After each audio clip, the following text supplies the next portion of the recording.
যার অজু নাই 1 কোটি রাকাত নামাজ পড়লেও নামাজ হয় নাই। 2, যার রুকু হয় নাই তার নামাজ নাই। 3, যার সিজদা হয় নাই তার নামাজ নাই।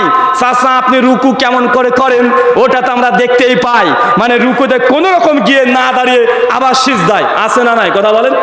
মানে মাথাটাকে শার্ট করে দাঁড়াবে এমনটা নয়।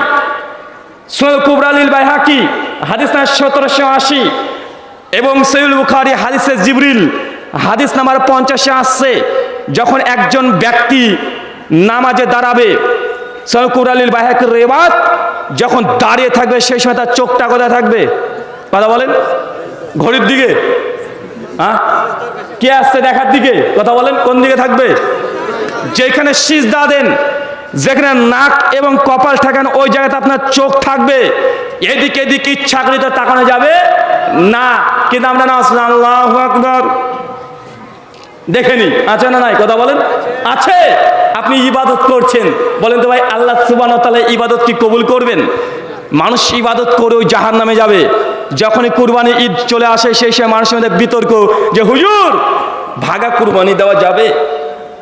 ওই হুজুর বলছে যাবে না, এ হুজুর বলছে যাবে, আমরা কি করব এখন? বলেন তো ভাগা কুরবানি দেওয়া যাবে কি যাবে না? আমি তো বলি চাচা ভাগা কুরবানি অনেক পরে। একটা গোটা গরু যদি কুরবানি করে দেন, সৌদি থেকে লাল উট নিয়েছে যদি কুরবানি করে দেন, আল্লাহ যে আপনার এই কুরবানিকে কবুল করে নেবেন এর কোনো নিশ্চয়তা নাই। সূরাতুল মাইদা আয়াত নাম্বার 28 ইবনে কাসির দেখে নেবেন। পৃথিবীর প্রথম মানুষের নাম কি? নবী আদম আলাইহিস সালাম। তার সন্তান ছিল হাবিল কাবিল। আল্লাহ সুবহানাহু ওয়া তাআলা 2 ভাইকে কুরবানির আদেশ করেছিলেন কি করেন নাই? কথা বলেন, 2 ভাই কুরবানি করেছে কি করে নাই? এখন আপনাদের কাছে আমার প্রশ্ন, আল্লাহ সুবহানাহু ওয়া তাআলা 2 ভাইকে কুরবানি করার আদেশ করেছিলেন, আল্লাহ সুবহানাহু ওয়া তাআলা কি 2 ভাইয়ের কুরবানি কবুল করেছিলেন? কথা বলেন, কবুল করেছিলেন না। একজনের কবুল করেছিলেন, একজনের কুরবানি কবুল করে নাই। ধুলি কণার মতো উড়িয়ে দিয়েছে, 5 পয়সা মূল্য দেয় নাই। এখন আপনারাও আদম সন্তান, আমরাও আদম সন্তান।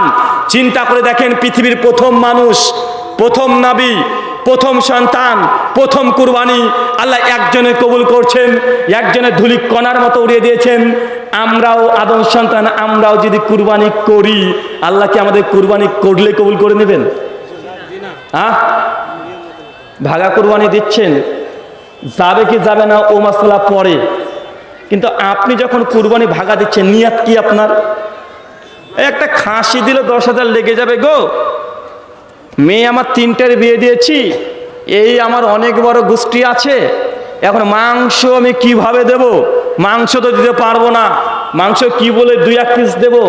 এই জন্য তার সামর্থ্য আছে একটা গোটা ছাগল দেওয়া, তারপরে দেয় না, আছে না নাই? ও চলেছে ভাগাতে, আছে না ভাই জান? বলছে ভাগা 3টে নিয়ে নিব, একদম 45 কেজি মাংস হবে, বাড়িতে ফ্রিজে রেখে রেখে খাবো। ভাই এমন নিয়ত আছে না নাই? চাচা আপনি যতই বলেন যে নাই, অন্তর কিন্তু এটাই বলে আপনার, বলে কি বলে না? এখন এই কুরবানিকে আল্লাহর দরবার মধ্যে পৌঁছাবে না পায়খানার মধ্যে পড়ে থাকবে? কোথায় যাবে এই কুরবানি? এই কুরবানির ফজিলত কোথায় যাবে? এটা আল্লাহর দরবার মধ্যে পৌঁছাবে না। তার জন্য প্রথমে আপনাকে বলেছি ইবাদত 2টো জিনিসের নাম।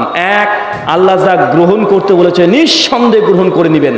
2, আল্লাহ যা বর্জন করতে বলে সুবহানাহু ওয়া তাআলা বর্জন করতে বলেছেন, ছেড়ে দিতে বলেছেন, সেটাকে ছেড়ে দিবেন।